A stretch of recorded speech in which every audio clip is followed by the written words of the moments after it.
Welcome to Santhosh Audiobooks. We're dedicated to bringing you the highest quality audio experience.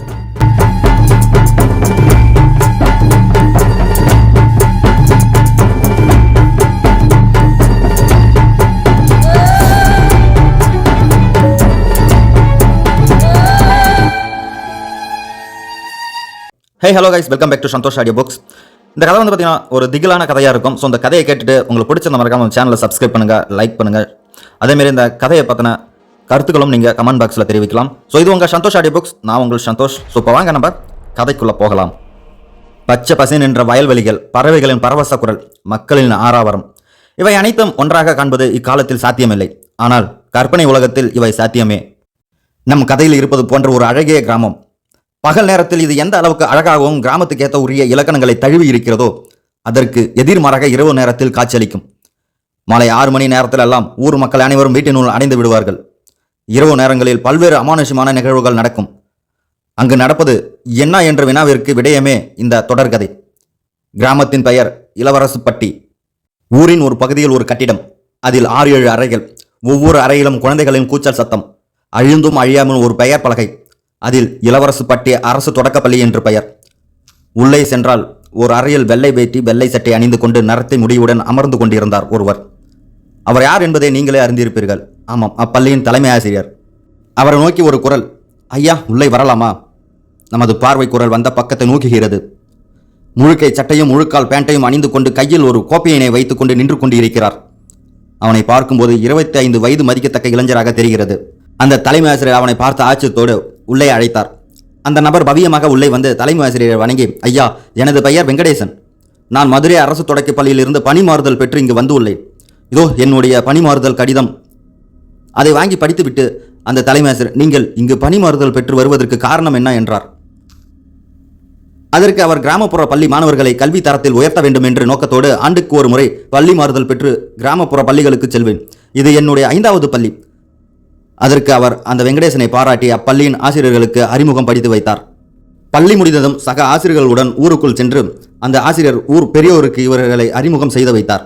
இவரை பற்றி அந்த ஆசிரியர் கூறியவுடன் ஊர் பெரியோர்களுக்கு வெங்கடேசனை பிடித்து விட்டது. அவர் தங்குவதற்கு இடம் தயார் செய்து கொடுக்குமாறு அந்த ஊரில் உள்ள ஒருவரை அனுப்பினார். அந்த ஊரில் ஊர் பெரியவர் ஒருவரின் இடத்தில் ஒரு சிறிய குடிசை இருந்தது. அதனை சுத்தம் செய்து வெங்கடேசனுக்கு அளித்தார்கள். அந்த குடிசை வீடு வசதியாக இல்லாவிட்டாலும் ஒருவர் தங்குவதற்கு ஏற்றதாக இருந்தது. ஆகையால் வெங்கடேசன் எந்த மறுப்பும் கோராமல் அந்த குடிசை வீட்டில் தங்கினார். அன்று மாலை அந்த குடிசையினுள் வெங்கடேசன் படுத்துக்கொண்டு அன்று முழுவதும் நடந்ததை அசை போட்டுக் கொண்டிருந்தான். அப்போது அவன் கண்ணுக்கு முன்னே தோன்றியது அவன் காலையில் பார்த்த ஒரு கன்னிகையின் முகம்தான். காலையில் இளவரசுப்பட்டிக்கு பேர் வந்து வரும்பொழுதுதான் கௌரி எனும் இளம்பெண் மங்கையை பார்த்தான். முழுமதி போன்ற முகப்பொலிவு, பிறைநிலா போன்ற நெற்றி, மீன்களை போன்ற கண்கள், கோவப்பழம் போன்ற செவ்விழுதழ்கள், இத்தனை அழகையை பெற்றவள்தான் கௌரி. அவளை பார்த்தவுடன் மாந்தர் குலத்தில் பிறந்த வான்உலக மங்கை இவள்தானோ, பிரம்மனின் கைவனம் இத்தனை சிறப்பா என்ற எண்ண ஓட்டங்கள். வெங்கடேசன் கௌரியை பார்த்து மெய்சிலிருத்த கன நேரத்தில் அவள் அவனுக்கு முன்னால் இருந்த இருக்கையில் வந்து அமர்ந்தாள். பேருந்து நகர்ந்தது. அடுத்த நிறுத்தத்தில் ஒரு வயதான மூதாட்டி பேருந்தில் ஏறினார். அதனை பார்த்த கௌரி அந்த மூதாட்டிக்கு இடத்தினை கொடுத்துவிட்டு எழுந்து நின்றாள்.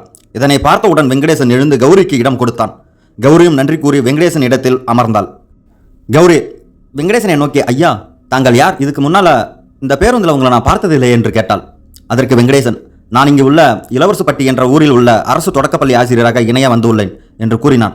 கௌரி உடனே, சிறப்பு, தங்களின் பணி சிறக்க வாழ்த்துகிறேன் என்று கூறிக்கொண்டே இருக்கும் பொழுது இளவரசுப்பட்டி வந்து விட்டது. உடனே வெங்கடேசன் பேருந்தில் இருந்து முகத்தில் புன்னகையுடன் இறங்கினான். அந்த பெண்ணின் பெயர் கூட நமக்கு தெரியவில்லையே, மீண்டும் அந்த பெண்ணை பார்க்கும் வாய்ப்பு கிடைக்குமா? அத்தனை அழகாக இருந்தாலே அவள் என்று யோசித்துக் கொண்டே உறங்கத் தொடங்கினான். மிக சீக்கிரமாகவே வெங்கடேசன் உறங்கிவிட்டான். மறுநாள் காலையில் சேவல் கூவியது. அந்த ஊரில் முதல் காலையிலே அவர் மிகுந்த உற்சாகத்துடன் தொடங்கினான். சக ஆசிரியர்களுடன் பள்ளிக்கு செல்லும் வழியில் செய்தித்தாளில் வந்த செய்திகளை பற்றி விவாதித்துக் கொண்டிருந்தனர். உடனிருந்த ஒரு ஆசிரியர், இன்னைக்கும் ஒரு பொண்ணை காணுமா? நம்ம ஊரை சுற்றி மட்டும் இது வரைக்கும் 50 பொண்ணுங்களை காணும். டெய்லி செய்தித்தாளில் இந்த ஊரை சேர்ந்த பொண்ணுங்க காணும், போலீஸ் வளவிச்சு அப்படின்னு மட்டும் போடுறாங்க. திரும்ப அந்த பொண்ணுங்க கிடைத்த பாடு இல்லை என்று கூறினார். அதற்கு வெங்கடேசன், என்ன சொல்றீங்க? அத்தனை பொண்ணுங்களை காணும் தெரிஞ்சும் கூடவா போலீஸ் எந்த ஒரு கடுமையான நடவடிக்கை எதுவும் எடுக்கவில்லை? ரொம்ப கஷ்டமா இருக்கு. உடனே மற்றொருவர், அவங்கள சொல்லி என்ன பண்றது? எப்படி காணாமல் போறாங்கன்னு தெரிய மாட்டேங்குது. போலீஸ் கையில் ஒரு தடையும் கூட மாட்ட மாட்டேங்குது. இதுக்கெல்லாம் கடவுளாக பார்த்து ஒரு வழி சொன்னா தான் உண்டு என்று கூற பள்ளியை அடைந்தார்கள். அந்த பள்ளியில் தன்னுடைய முதல் கையெழுத்தை போட்டுவிட்டு தன்னுடைய வகுப்புக்கு சென்றார் வெங்கடேசன். அந்த வகுப்பு குழந்தைகளோடு நன்றாக பழகி பாடம் சொல்லிக் கொடுக்க ஆரம்பித்தான். அந்த குழந்தைகளுக்கும் வெங்கடேசனை பிடித்து விட்டது. பணி முடிந்து வீடு திரும்பினான். வெங்கடேசன் அவனுக்கு கிராமத்தை சுற்றி பார்க்க வேண்டும் என்ற எண்ணம் தோன்றியது. சக ஆசிரியர் ஒருவரை அழைத்து கொண்டு ஊரை சுற்றி பார்த்தான். நேரம் கடந்தது. மாலை 5:30 மணி ஆனது. உடனிருந்த ஆசிரியர், சரி வீட்டுக்கு போகலாம், 6 மணிக்கு எல்லாம் வீட்டினுள் அடங்கி விட வேண்டும் என்றார். உடனே வெங்கடேசன், என்ன சொல்றீங்க, எதுக்கு 6 மணிக்கெல்லாம் வீட்டுக்கு போகணும்? அதற்கு அந்த ஆசிரியர், அது என்னன்னே தெரியல சார், கொஞ்ச நாளாவே 6 மணிக்கு மேலே யாருமே வெளியில் வருவதில்லை. இரவு நேரங்களில் ஒரு சில அமானுஷ்யமான நிகழ்வுகள் எல்லாம் நடக்குது. அதுக்கு பயந்துட்டு தான் நாங்கள் வீட்டுக்குள்ளேயே இருக்கிறோம். அதை பார்க்கணும்னு போனவங்க திரும்ப வந்ததே இல்லை. அதுக்கு மறுமொழியாக வெங்கடேசன், என்ன சொல்கிறீங்க, இன்னும் இந்த மாதிரி விஷயத்தெல்லாம் நம்புறீங்க? அப்படி என்னதான் நடக்குது இந்த ஊரில்? உடனே இருந்த ஆசிரியர், அதெல்லாம் அலசி ஆராதிங்க, நம்ம உண்டு நம்ம வேலை உண்டுன்னு இருப்போம் என கூற, சரி ஏதோ சொல்கிறீங்க, வாங்க வீட்டுக்கு போகலாம் என்று கூறிக்கொண்டு வீட்டுக்குள் சென்றார்கள். வழக்கம் போல் வெங்கடேசன் குடிசையில் அமர்ந்து அந்த ஆசிரியர் சொன்னதை அசை போட்டு கொண்டிருந்தான். அவனுக்கு தூக்கம் வராத காரணத்தால் புத்தகம் படித்துக்கொண்டு நேரத்தை போக்கினான். நிசப்தமாக இருந்தது. ஒரு சின்ன குண்டூசி விழுந்தால் கூட சத்தம் கேட்பது போல் தெரிந்தது. அதுவரை அமைதியாக இருந்த அந்த இடத்தில் திடீரென்று பயங்கரமான குரலின் அலறல் சத்தம். ஆனால் அது அந்த குடிசைக்கு நீண்ட தூரத்தில் இருந்து வந்தது. என்ன இது சத்தம், இவ்வளோ நேரம் அமைதியாக இருந்ததே, திடீரென்று சத்தம் கேட்குதே, என்னவாக இருக்கும், சென்று பார்த்து விடுவோம் என்று நினைத்து கொண்டே சத்தம் அந்த இடத்தை நோக்கி சென்றான். நீண்ட தூரத்தில் அந்த சத்தம் கேட்டதால் நடந்து சென்று கொண்டே இருந்தான். செல்லும் வழியெல்லாம் இருள் சூழ முள்களும் கற்களும் இடையே கால்களை பதம் பார்த்தது. அதனை பொருட்படுத்தாமல் சென்று கொண்டிருந்தான். சிறிது சிறிதாக அந்த சத்தத்தில் அருகில் மிகப்பெரிய கேள்வியுடன் செல்ல ஒரு அடர்ந்த காட்டுப்பகுதியை அடைந்தான். அது இரவு நேரம் என்பதால் மிகப்பெரிய நிசப்தமும் இருள் சூழ்ந்தது இருந்தது. அந்த காட்டினை அடைந்தவுடன் அவன், யார் இது இந்த நேரத்தில், இங்கே இருப்பது யார் என்று சத்தம் கொடுத்தான். இவனது குரலை கேட்டவுடன் அந்த சத்தம் அடங்கிவிட்டது. இவனும் அங்கிருந்து சுற்றி முற்றும் பார்த்துவிட்டு இருளில் ஒன்றும் தெரியாததால் வீடு திரும்பினான். மறுநாள் காலையில் எழுந்தவுடன் அவனுக்கு முதலில் ஞாபகம் வந்தது நேற்று இரவு நடந்த அந்த சம்பவம் தான். மிகுந்த குழப்பத்தில் இருந்தவன் அதனை பற்றி யோசித்துக் கொண்டே ஊரினுள் நடந்து கொண்டிருந்தான். அப்போது இடையில் குறுக்கிட்ட அந்த ஊர் பெரியவர், என்ன சார், எப்படி இருக்கீங்க என்று கேட்டார். அதனை கவனிக்காத வெங்கடேசன் சென்று கொண்டே இருந்தான். பிறகு மீண்டும், சார் உங்களை தான், ஊரெல்லாம் பிடிச்சிருக்கா என்று கேட்டவுடன் வெங்கடேசன் சுதாரித்து கொண்டான். அந்த பெரியவரை பார்த்து, நான் நல்லா இருக்கேன் ஐயா, ஊர் எனக்கு ரொம்ப பிடிச்சிருக்கு என்று கூறவ, என்ன காலையிலே யோசனையாக போயிட்டு இருக்கீங்க என்று கேட்டார் ஊர் பெரியவர். அதற்கு வெங்கடேசன், ஒன்றும் இல்லைங்க ஐயா, நேற்று நைட்டு நம்ம ஊருக்கு ஒதுக்குப்புறமாக இருக்கிற அந்த காட்டில் ஒரு சத்தம், நான் என்னன்னு பார்க்க போனேன், ஆனால் நான் போன உடனே அந்த சத்தம் நின்றுச்சு. உங்களுக்கும் அந்த சத்தம் கேட்டுதா? என்னது, அந்த சத்தம் கேட்ட இடத்துக்கு நீங்கள் போனீங்களா? அது என்னன்னே தெரில தம்பி, கொஞ்ச நாளாவே நம்ம ஊரில் ஒரு சத்தம் கேட்டுக்கிட்டு இருக்கு. நாங்கள் போய் பார்க்கும்போது அமைதியாக இருந்தது. அது ஏதோ காத்து கருப்பு சேட்டை இருக்கும்னு ஒரு குறியாடி சொல்ல, அதற்கான பரிகாரமும் பண்ணிட்டு நாங்கள் யாருமே அந்த இடத்துக்கு போகிறதில்லை. அதனால் 6 மணிக்கு எல்லாம் வீட்டுக்குள்ளேயே அடங்கி விடுவார்கள்.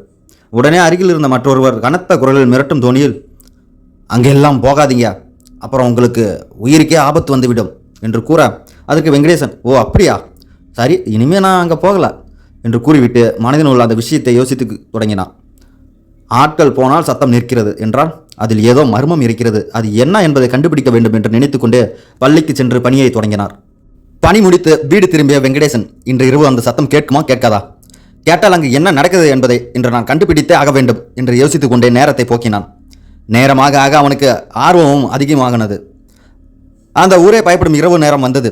இருள் சூழ விலங்குகளின் கூச்சலோடு கேட்டது மீண்டும் அந்த அலறல் சத்தம். வெங்கடேசன் துளியும் பயம் இல்லாமல் சத்தம் கேட்கும் இடத்தை நோக்கி நகர்ந்தான். அவன் அருகில் செல்ல செல்ல அந்த சத்தம் அவன் காதுகளில் தெளிவாக கேட்க ஆரம்பிக்கிறது. ஆனால் என்ன புலம்புகிறார்கள் என்பதை அவனால் அறிந்து கொள்ள இயலவில்லை. ஒரு பெண்ணின் கூச்சல், அதனை இடைமறித்து ஒரு சில ஆண்களின் குரல் போன்றவையெல்லாம் அவன் காதுகளில் வந்து அடைகிறது. உடலில் பயம் இல்லை என்றாலும் உள்ளத்தில் பயம் உருவாகி வெங்கடேசனுக்கு இந்த முறை அவன் குரல் கொடுக்கவில்லை. சத்தம் கேட்கும் இடத்துக்கு அமைதியாக சென்று ஒரு மரத்தின் பின்னால் ஒளிந்து கொண்டான். அப்பொழுது அவன் அங்கு நடப்பதை அவன் பார்த்தவுடன் ஒரு கணம் அதிர்ந்து போனான். அங்கே ஒரு பெண்ணை 4 இளைஞர்கள் வலுக்கட்டியமாக இழுத்துச் சென்று கொண்டிருந்தார்கள். அங்கு இருள் சூழ்ந்து இருப்பதால் அந்த பெண்ணின் முகம், அந்த இளைஞர்களின் முகம் சரியாக புலப்படவில்லை. அவர்கள் பின்னால் வெங்கடேசன் மறைந்து சென்று கொண்டிருந்தான். ஒரு இடத்தில் அந்த பெண்ணை பாலியல் வன்புணர்ச்சி செய்ய முயற்சித்தார்கள். உடனே அப்பெண்ணின் கூச்சல் அதிகமானது. இதற்கு மேல் நம்ம ஒளிந்திருப்பது சரியாக இருக்காது என்று கருதி வெங்கடேசன் அவர்கள் முன் சென்றான். அந்த பெண்ணின் முகத்தை பார்த்தவுடன் ஒரு கணம் ஆச்சரியத்தில் விழித்தான். அது யார்? ஆம், நம்முடைய கௌரிதான். வெங்கடேசன் அதன் பிறகு சும்மா இருப்பானா? தன்னுடைய கனவு கண்ணிக்கே பிரச்சனை என்று வந்தவுடன் அங்கிருந்து அவர்களை அடிக்கத் தொடங்கினான். அவனால் முடிந்தவரை அவர்களை தாக்கினான். இருந்தாலும் அவர்கள் 4 என்பதால் அவனை வளைத்து பிடித்து விட்டார்கள். அப்பொழுது அங்கு வந்த மற்றொருவர் வெங்கடேசனை காப்பாற்ற முயற்சித்தார். இந்த போராட்டம் நடந்து கொண்டிருக்கும் ஒரு நேரத்தில் நமது பார்வை கௌரியை தேடுகிறது. ஆமாம், அவளை அந்த இடத்தில் காணவில்லை. சரி, வெங்கடேசன் என்ன ஆனான் என்று பார்த்தால் வெட்டப்பட்டு தரையில் கிடைக்கிறான். அவனை காப்பாற்ற வந்தவன் கீழே கிடைக்கிறான். அந்த 4 சிரித்து கொண்டிருக்கிறார்கள். மறுநாள் விடிந்தது. வெங்கடேசன் பள்ளிக்கு அழைத்துச் செல்ல சக ஆசிரியர்கள் அவனது குடிசைக்கு வந்தனர். ஆனால் அவனை அங்கு காணவில்லை. ஒருவேளை வெங்கடேசன் சீக்கிரமாகவே பள்ளிக்கு சென்றிருப்பாரோ என்று நினைத்து கொண்டு அவர்களும் பள்ளிக்கு விரைந்தார்கள். அந்த நாள் முழுவதும் வெங்கடேசன் காணவில்லை. அன்று மாலை ஆற்றங்கரைக்கு தண்ணீர் எடுக்க சென்ற ஒரு பெண்மணி அங்கு இருந்ததை பார்த்தவுடன் ஒரு கணம் அதிர்ந்து போனாள். ஆற்றங்கரை ஓரத்தில் மனிதனின் கால், கைகள் மட்டும் கிடைக்கிறது. உடனே ஊருக்குள் சென்று மற்றவர்களிடம் கூறி அழைத்து வந்து அதனை காட்டினாள். அந்த பெண்மணி ஊர் மக்கள் போலீஸுக்கும் தகவல் தெரிவித்தனர். போலீஸ் வந்து விசாரித்ததில் காலையில் இருந்து புதிதாக வந்த ஆசிரியரை காணவில்லை. ஆற்றங்கரையில் ஒரு மனிதனின் கால், கைகள் கிடந்தது. யாராக இருந்தாலும் முதல் சந்தேகம் அதுவே. அந்த கால், கைகள் வெங்கடேசன் உடையதாக இருக்கக்கூடாது. போலீசாரும் அதே கோணத்தில் நினைத்து கொண்டு அந்த கால், கைகளை மரபணு பரிசோதனைக்கு அனுப்பி வைத்தார். ஒரு சில நேரத்தில் அந்த பரிசோதனை முடிவுக்கு வந்துவிட்டது. அது 60 வயது மதிக்கத்தக்க ஒரு முதியவரின் கால், கைகள் என்று, அது வெங்கடேசன் உடையது அல்ல என்று வந்திருந்தது. காவல்துறை யோசித்து தொடங்கியது. ஒருவேளை வெங்கடேசன் யாராவது ஒருவரை கொலை செய்துவிட்டு தப்பித்து விட்டானா இருக்கலாம் என்று விசாரணையை தொடங்கியது. ஒரு சில மணித்துளிகளில் ஊர் மக்கள் மீண்டும் காவல்துறையை அணுகினார்கள். அவர்களிடம் என்ன என்று கேட்டதற்கு, ஆற்றங்கரையில் ஒரு மனிதனின் தலை கரை ஒதுங்கி உள்ளது, அது வெங்கடேசன் தலை என்று கூறினார்கள். ஏற்கனவே குழப்பத்தில் இருந்த போலீசார் இப்போது மிகுந்த குழப்பத்திற்கு உள்ளாக்கப்பட்டனர். கொலை செய்யப்பட்டவர் 2. ஒருவர் கால், கைகள் கிடைத்துள்ளது, ஒருவரின் தலை கிடைத்துள்ளது. தலை கிடைக்கப்பட்டவர் வெங்கடேசன், அரசு தொடக்கப்பள்ளி ஆசிரியர். ஆனால் அந்த கால், கைகள் யார் உடையது? காவல்துறை தன்னுடைய விசாரணையை தொடங்கியது. அந்த கொலைகளை செய்தது யார் என்று தெரியாமல் போலீசார் மிகுந்த குழப்பத்திற்கு உள்ளாக்கப்பட்டனர். நாட்கள் கடந்தன. போலீசார் சென்று ஊரினுள் உள்ள பெரியவர்களை விசாரிக்க தொடங்கினார். ஒவ்வொருவரிடமும் பல்வேறு கேள்விகளை எழுப்பப்பட்டது. அதாவது, ஆசிரியர் எப்பொழுது ஊருக்கு வந்தார்? இந்த ஊரில் அவருக்கு நெருங்கிய நண்பர்கள் யாரேனும் உண்டா? அவரது செயல்பாடுகள் எவ்வாறு இருந்தது? அதில் ஏதேனும் சந்தேகம் உள்ளதா? இவை அனைத்தும் ஊர் மக்களிடம் இருந்து வந்த ஒரே பதில், அவர் வந்து 2-3 நாட்கள் தான் ஆகிறது. ஆகையால் அவரை பற்றி அவ்வளவாக எங்களுக்கு யாருக்குமே தெரியாது. போலீசாருக்கு இருந்த மற்றொரு குழப்பம், அந்த கால், கைகள் யாருடையதாக இருக்கும் என்பது தான். ஆகையால் இந்த ஊரில் வேறு எவராவது ஒருவர் காணவில்லையா என்று கேட்டார். அதற்கு ஊர் மக்கள், இல்லை, இங்கு அனைவரும் இருக்கிறோம், அந்த கால், கைகள் தான் யாருடையது என்று தெரியவில்லை. விசாரணைக்கு பிறகு போலீசார் மீண்டும் அந்த காட்டுப்பகுதிகள் ஏதாவது துப்பு கிடைக்கிறதா என்பதை பார்க்க சென்றார்கள். அந்த காட்டின் அங்குலம் அங்குலமாக ஒரு இடம் விடாமல் ஏதாவது தடயம் கிடைக்க வேண்டும் என்று நினைத்து கொண்டே தேடினார்கள். அப்பொழுது ஒரு காவல்துறை அதிகாரி சக அதிகாரிகளிடம் பேசிக் கொண்டிருக்கும் பொழுது, இந்த காட்டில் ஆங்காங்கே குழி தோண்டி அதன் மீது செடிகளை நட்டு வைத்துள்ளார். இதை கேட்ட ஊர் பெரியவர் ஒருவர், என்ன செடி நட்டு இருக்கிறதா?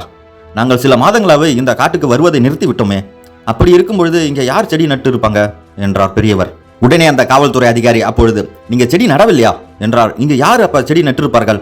இதில் ஏதாவது இருக்கிறது, மர்மம். நீங்கள் ஏன் இந்த காட்டுக்கு வருவதை நிறுத்திவிட்டீர்கள் என்று கேள்வியை எழுப்பினார். அதற்கு உடனே அவர், இரவு நேரங்களில் இங்கு ஒரு சில குரல்கள் கேட்கும், நாங்கள் சென்று பார்த்தால் அந்த குரல்கள் சத்தம் நின்றுவிடும். இது போன்ற ஒரு சில மாதங்களாகவே தொடர்ந்து இந்த நிகழ்ச்சிகள் நடந்து கொண்டிருக்கிறது. எங்கள் ஊரின் குறியாடி ஒருவரை அழைத்து என்னன்னு கேட்டோம். அதற்கு அவர்கள் ஏதோ காத்து கருப்பு சேட்டையாக இருக்கும் என்று கூறி, இனிமே அந்த இடத்திற்கு யாருமே செல்லாதீர்கள் என்றார். நாங்களும் அதன்படி அங்கு செல்வதே இல்லை. அதிகாரி, அதற்கு இந்த காலத்தில் இப்படி ஒரு ஊரா? என்ன நீங்க, அதில் ஏதாவது மர்மம் இருக்கிறதா என்று கூறி சக அதிகாரிகளிடம் அந்த குழிகளை தோண்ட பார்த்து விடுவோம் என்று கூறினார். ஊர் மக்களை வைத்து காவல்துறையினர் அந்த குழிகளை தோண்ட ஆரம்பித்தனர். முதல் 2 குழிகளிலும் எதுவுமே இல்லை. அப்பொழுது ஒரு அதிகாரி, இது வெறும் செடிதான் நட்டு உள்ளனார்கள், இதனை தோண்டி எந்த ஒரு பிரயோஜனமும் இல்லை என்றார். அதற்கு மற்றொருவர், சந்தேகம் என்று வந்துவிட்டால் அது தீரும் வரை பார்த்துவிட வேண்டும், மீதம் இருக்கும் குழிகளை தோண்டுங்கள். 3வது குழியை தோன்றியவுடன் அங்கிருந்த அனைவரும் பயம் பொருதிய கண்களோடு குழியினை நோக்கினார்கள். அந்த குழியில் ஆடை இல்லாத ஒரு பெண்ணின் உடல் மட்டும் கிடைக்கிறது. தலையை காணவில்லை. காவல்துறையினருக்கு மிகப்பெரிய குழப்பம் உருவாகியுள்ளது. அவர்களது கண்ணுக்கு புலப்படும் குழிகளில் அத்தனையும் தோன்றுகிறார்கள். அவற்றில் ஒரு சில குழிகள் மற்றும் வெறும் குழிகளாகவும், ஒரு சில குழிகள் மற்றும் பெண்களின் தலையில்லாத உடல்கள் இருந்தது. இது அந்த ஊர் மக்கள் மிகுந்த குழப்பத்துக்கு உள்ளாகியுள்ளார்கள். அந்த பிணக்குழிகளில் பெண்களின் உடலை பார்த்த காவல்துறையினருக்கு அவற்றின் கைப்பற்றி உடல் கூறு பரிசோதனைக்கு அனுப்பினார்கள். காவல்துறையினருக்கு தெரிந்துவிட்டது, இதில் ஏதோ மர்மம் இருக்கிறது என்று ஆகையால் விசாரணையை தீவிரப்படுத்தினார். இதுவரை மொத்தம் 8 கொலைகள், ஒரு ஆசிரியர், ஒரு வயதானவர், 6 பெண்கள். கொலைகளின் எண்ணிக்கை நீண்டு கொண்டே செல்கிறது. யார் செய்கிறார்கள் என்பதை இதுவரை போலீசார் கண்டுபிடிக்க இயலவில்லை. அடுத்தடுத்த கொலைகளை கண்டறிந்த போலீஸ் இதனை செய்தது யார் என்பதை கண்டறிய இயலாமல் திணறினார்கள். இதற்கென்று ஒன்று தனிக்குழு அமைக்கப்பட்டு விசாரணை தொடங்கியது. கொல்லப்பட்ட 6 பெண்கள் யார் என்பதை கண்டறிவதற்காக சுற்று வட்டார கிராமங்களில் சமீப காலங்களாக காணாமல் போன பெண்களின் விவரங்களை பல்வேறு காவல் நிலையங்களில் இருந்து கொண்டு வர வைக்க விசாரணை தொடர்ந்தது. காணாமல் போன பெண்களின் அங்க அடையாளங்கள், தலையில்லாத அந்த பிணங்களின் அங்க அடையாளங்களும் ஒத்துப்போகிறது. அப்பொழுது காணாமல் போகும் பெண்களை இந்த காட்டில் வன்புணர்ச்சி செய்தும் தலை தனியாக உடல் தனியாக புதைக்கப்படுகிறார்கள். அது ஒரு சில மாதங்களாகவே இங்கு நடந்து கொண்டிருக்கிறது என்பதை போலீசார் கண்டறிந்து விட்டது. 50க்கும் மேற்பட்ட பெண்கள் காணவில்லை என்ற புகாரில் வெறும் 6 பெண்கள் சடலங்கள் மட்டுமே கிடைக்கப்பெற்றுள்ளது. மீதம் இருக்கும் பெண்கள் என்ன ஆனார்கள்? போலீசுக்கு மற்றொரு குழப்பத்தை தந்த அந்த கொலை செய்யும் குழுவிற்கு பெண்களை வன்புணர்ச்சி செய்து கொலை செய்வது மட்டுமே நோக்கமாக இருந்தால் அவர்கள் ஏன் அந்த அரசு தொடக்கப்பள்ளி ஆசிரியரையும் ஒரு முதியவரையும் கொலை செய்ய வேண்டும்? இது போன்ற பல்வேறு கேள்விகள் அவர்கள் மத்தியில் எழுந்தது. காவல்துறையினர் இதனை பற்றி பேசிக் கொண்டிருக்கும் பொழுது அவர்கள் மேசையில் மீது வைத்திருந்த ஒரு FIR நகல் பறந்தது. அதனை எடுத்துச் சென்ற ஒரு காவலர் எடுத்து படித்தார். அதில் ஒரு பெண் காணாமல் போய் 2 நாட்கள் மீண்டும் வீடு திரும்பி விட்டதால் என்று எழுதப்பட்டிருந்தது. இதனை சக அதிகாரிகளிடம் காண்பித்த அவர், இதில் காணாமல் போன ஒரு பெண் மீண்டும் வீடு திரும்பி விட்டாள் என்று எழுதியுள்ளது. எனக்கு என்னமோ இதற்கும் இந்த கேஸுக்கும் ஏதோ சம்பந்தம் இருக்கிறது போன்று தெரிகிறது. நாம் ஏன் அந்த பெண்ணின் வீட்டிற்கு சென்று அவளை விசாரிக்க கூடாது? அதற்கு மற்றொருவர், நீங்கள் சொல்வது சரியாகத்தான் தெரிகிறது. சந்தேகம் என்று வந்துவிட்டால் தீர்த்துவிட வேண்டும். வாருங்கள், அந்த பெண்ணின் வீட்டிற்கு செல்வோம். அந்த பெண்ணின் பெயர் தெரியுமா? நமக்கு தெரிந்தவள் தான். ஆமாம், நம்மளுடைய கௌரி. காவல்துறையினர் கௌரியின் வீட்டுக்கு வருகிறார்கள். அங்கு சென்றால் கௌரியின் வீட்டுக்கு முன்னால் ஊர் மக்களின் கூட்டம். ஒரு பெரியவர் அவர்களுக்கு முன்னால் பேசிக் கொண்டிருக்கிறார். அவர் ஊர் மக்களை நோக்கி, என் பொண்ணுக்கு எதுவும் ஆகவில்லை. நீங்கள் இப்படி கூட்டம் கூட்டமாக வந்து பார்க்கறது அவளுக்கு என்னமோ ஒரு மாதிரியா இருக்கு. தயவு செய்து நீங்க யாரும் இப்படி வராதிங்க என்று கூற, அதற்கு ஊர் மக்கள் ஒரு சிலர், என்னப்பா இது அநியாயமா இருக்கு, பொண்ணு பாவம் எங்கேயோ தொலைந்து போய் திரும்பவும் வீட்டுக்கு வந்து இருக்கிறாளே, பார்த்துட்டு போகலாம்னு வந்து நினைச்சா இப்படி இவர் சொல்றாரு. ஆம், அந்த முதியவர் கௌரியின் தந்தை.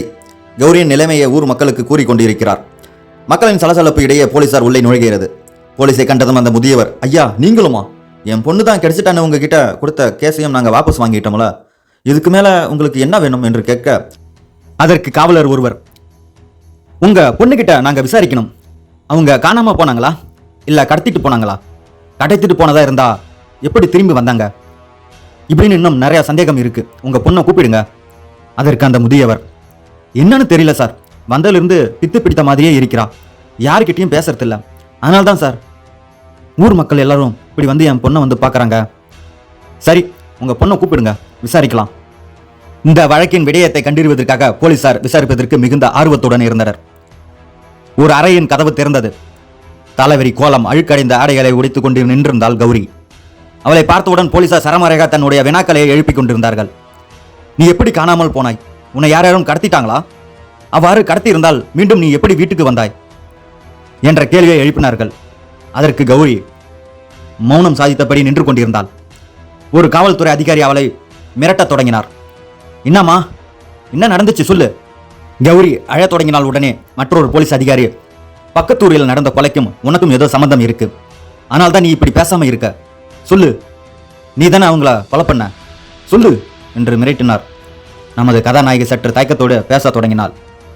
இல்ல இல்ல இல்ல, நான் அந்த கொலையை பண்ணல. அன்னைக்கு என்ன நடந்துச்சுன்னு சொல்றேன். ஒரு 5 பேர் என்னைய கடத்திட்டு போய் ரேப் பண்ண பார்த்தாங்க. அப்ப அந்த பக்கத்து ஊர் சார் தான் காப்பாற்ற வந்தாரு. அவர் அவங்கள அடிச்சு கொண்டு இருக்கும் போதே நான் ஓடி வந்துட்டேன். கொஞ்சம் தூரம் போனதுக்கு அப்புறம் ஒரு மரத்துக்கு பின்னாடி நின்று என்ன நடக்குதுன்னு பார்த்தேன். பார்த்த உடனே நான் பயந்துட்டேன். அந்த கும்பல் அவரையும் வளைச்சு பிடிச்சிட்டாங்க. காப்பாற்ற ஒரு வயதானவர் வந்தார். அவராலையும் அவர்களை தடுக்க முடியல. கடைசியில் 2 பேரையும் வெட்டிட்டாங்க. நான் அங்கேயே மழங்கி வீழ்ந்துட்டேன். மறுநாள் காலையில் எழுந்து பார்த்தபோது அங்கே யாரையும் காணோம். நான் வீட்டுக்கு வந்துட்டேன். அதுக்கப்புறம் அங்கே என்ன நடந்ததுன்னு எனக்கு தெரியாது. அந்த சார் ரொம்ப பாவம், என்னை காப்பாற்ற வந்த அவரும் செத்து போயிட்டாரு. எனக்கு ரொம்ப கஷ்டமா இருக்கு என்று கூறியபடியே தேம்பி தேம்பி அழுதாள் கௌரி. போலீஸ் மீண்டும் அவளிடம், நல்லா யோசித்து சொல்லுங்க, அவங்க ஏதாவது பேசிக்கிட்டாங்களா? அவங்க பேர் ஏதாவது சொன்னாங்களா? கொஞ்சம் யோசிச்சு சொல்லுங்க. இந்த கொலையை பண்ணவங்க ரொம்ப பெரிய குற்றவாளிகள். அவங்களை எப்படியாவது கண்டுபிடித்து ஆகணும். அதனால நல்லா யோசித்து சொல்லு என்று கூற, அதற்கு கௌரி அவங்க பேரை எதையும் சொல்லலை, எந்த பேரையும் கூப்பிடல. ஆனா அந்த சாரை காப்பாற்ற வந்த அந்த வயதானவர் அந்த கூட்டத்தில் இருந்த ஒருவனை பார்த்து, என் கூடவே 30 வருஷமா இருந்துக்கிட்டு இந்த பாவ செயலை செஞ்ச என்று கேட்டார். உடனே அவன் அவரையும் வெட்டிட்டான். கௌரியை விசாரித்த காவல்துறையினர் காவல் நிலையத்துக்கு வந்து இந்த வழக்கினை பற்றி விசாரித்துக் கொண்டிருந்தனர். குறிப்பாக சொல்ல வேண்டும் என்றால் ஒரு சிறு வட்ட மேசை மாநாடு நடந்தது. இந்த வழக்கில் ஆரம்பத்தில் இருந்து இப்போது வரைக்கும் நடந்ததை அலசி பார்த்தால் நமக்கு கேள்விகள் அதிகமாகி கொண்டே இருக்கிறது. ஆனால் விடை கிடைத்த பாடில்லை. முதலில் ஒரு வயதினரின் கொலை, அதைத் தொடர்ந்து ஒரு ஆசிரியரின் கொலை, அதன் பின் 6 பெண்களின் கொலை.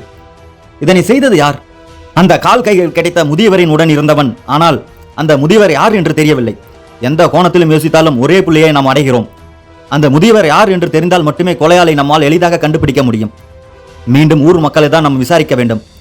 அந்த ஊரில் வேற யாராவது காணவில்லையா, அல்லது வெளியூர் சென்றவர்கள் யாரும் மீண்டும் வரவில்லையா என்ற கோணங்களில் எல்லாம் விசாரிக்க வேண்டும். கௌரியை விசாரித்ததில் நம்மளுக்கு கிடைத்த ஒரே விடயம், கொலையாளி ஒருவன் வயதானவனுடன் 30 ஆண்டுகள் இருந்த ஒருவன் என்பதுதான். வாருங்கள் இளவரசிப்பட்டிக்கு மீண்டும் செல்வோம். போலீசார் இளவரசிப்பட்டியில் விசாரணையை தொடங்கினர்.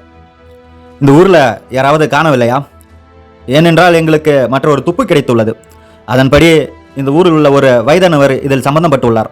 ஆகையால் நன்றாக யோசித்து சொல்லுங்கள். அவ்வாறு அவர்கள் பேசிக்கொண்டிருக்கும் பொழுது ஊருக்குள் ஒரு புல்லட் வந்து கொண்டிருந்தது. அதில் வெள்ளை வெட்டி வெள்ளை சட்டை அணிந்தவனாய் அரும்பு மீசையுடன் ஒரு இளைஞன் வந்தான். அவனது புல்லட் நேராக ஒரு பூட்டி கொண்டிருந்த வீட்டிற்கு முன் நின்றது.